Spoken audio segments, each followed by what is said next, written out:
आइल जून के महीना टप टप चुअता पसीना। आइल जून के महीना टप टप चुअता पसीना।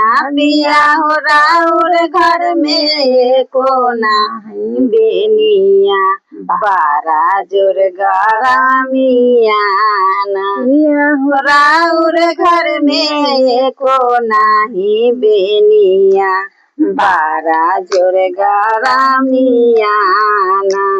पिया इतना दिन कमैला एगो एसी ना लगैला। पिया इतना दिन कमैला एगो एसी ना लगैला। पिया हो ऐसन चटकन मारम तोहरा गाल में सट जइबा देवाल में। पिया हो ऐसन चटकन मारम रउर गाल में सट जइबा देवाल में। आइल जून के महीना टप टप चुअता पसीना। आइल जून के महीना टप टप चुअता पसीना। बिया हो राउर घर में एको नाही बेनिया बारा जोर गरमिया। बिया हो राउर घर में एको नाही बेनिया बारा जोर गरमिया। पिया इतना दिन कमैला एगो कूलर ना लगैला। पिया इतना दिन कमैला एगो कूलर ना लगैला। पिया हो ऐसन चटकन मारम तोहरा गाल में सट जइबा देवाल में। राजा हो ऐसन चटकन मारम तोहर गाल सट जइबा देवाल में।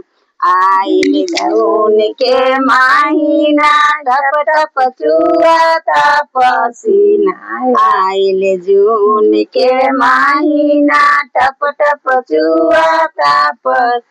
राजा हो राउर घर में एको नाही बेनिया बारा जोर गरमिया।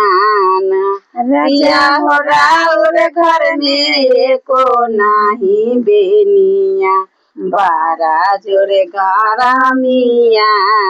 पिया इतना दिन कमैला एगो पंखो ना लगैला। इतना दिन कमैला एगो पंखो ना लगैला। पिया हो ऐसन चटकन मारम तोहर गाल में सट जइबा देवाल में। राजा हो ऐसन चटकन मारम राउर गाल में सट जइबा देवाल में। ये गीत हंसी मजाक था, ये किसी दिल पे मत लीजिएगा कोई भी लोग। सभी को राधे राधे। और कैसा लगा कमेंट में जरूर बताइएगा।